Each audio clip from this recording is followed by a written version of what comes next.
a service of CNC Worldwide.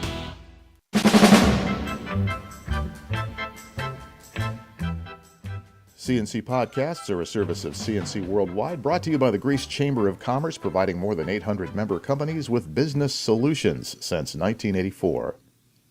Governor Cuomo says federal disaster aid has been made available to the counties affected by November's lake-effect snows.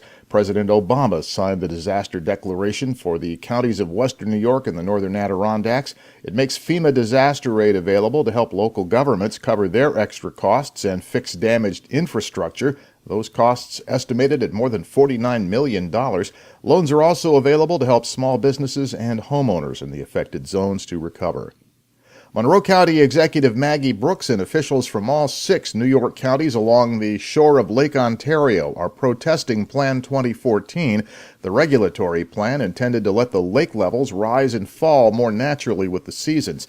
The Nature Conservancy and other groups that support the plan are essentially pitted against lakeshore landowners and local governments over Plan 2014, now being considered by the International Joint Commission. The theory is that allowing a more natural cycle of rise and fall preserves natural habitats and wetlands and protects the coasts, but landowners and local officials generally favor the current plan, which tries to keep the variation even, not always successfully. Brooks says Monroe County taxpayers could face property damage from flooding and erosion. The Greece woman who was convicted of murder 13 years ago and the death of a child has been ordered set free from prison pending a new trial. Renee Bailey will be on home confinement until then. Her next court appearance is January 8th. Monroe County District Attorney Sandra Durley has filed a notice of appeal against the ruling for a new trial and pushed to have Bailey held on bail. In the meantime, Bailey was convicted of second-degree murder in 2001 in the death of 2-year-old Brittany Sheets. A judge ruled earlier this month that current medical science would probably have led her not to be convicted if her trial had been held today. Rochester police arrested a Watertown area man for shooting a Rochester man to death sometime early Sunday. Nicholas Bevins of Evans Mills is accused of killing 28-year-old Jeremy Dukes. His body was found Sunday in a house at 405 Driving Park Avenue. Bevins was identified as a person of interest and was picked up by Rochester detectives and state police in Evans Mills on Monday. Police say Dukes suffered at least 1 gunshot to the upper body, and they're charging Bevins with second-degree murder and thanking State Police Troop D for their assistance. The Rochester man wanted for the weekend shooting of his ex-girlfriend and her son is in custody, arrested by United States Marshals and a task force of state and local police. Aaron Bell was picked up at a house on York Street after Newark police learned where he was staying. Bell is accused of attempted murder after he broke into the 34-year-old woman's house and shot her in the head and arm, shot her 11-year-old son, too. Both are recovering. Bell had allegedly been stalking the woman and had violated orders of protection.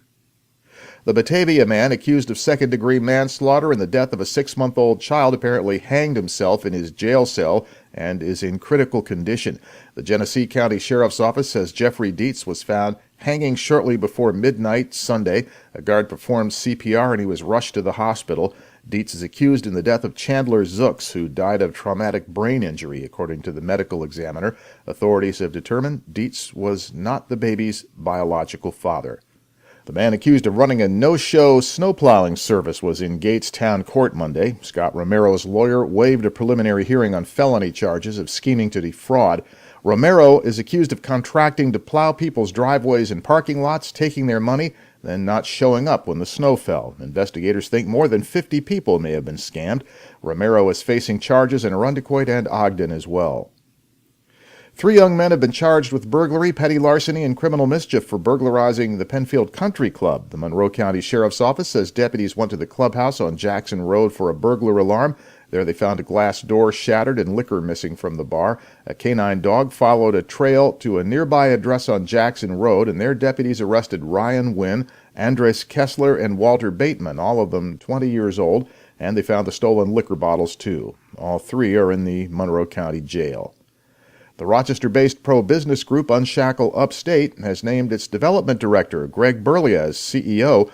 Unshackle Upstate pushes for business development and lower taxation for upstate New York. A private foundation has donated $1 million to support a new childhood autism center at UR Medicine. The University of Rochester says the grant will name the William and Mildred Levine Autism Clinic in a new medical office building set to break ground in the spring on East River Road in Brighton. UR Medicine says the Levine Clinic will be a complement to the Kirch Developmental Services Center, focusing on diagnosis and treatment of autism in children. More than 500 cases were diagnosed at the Golisano Children's Hospital over the past year.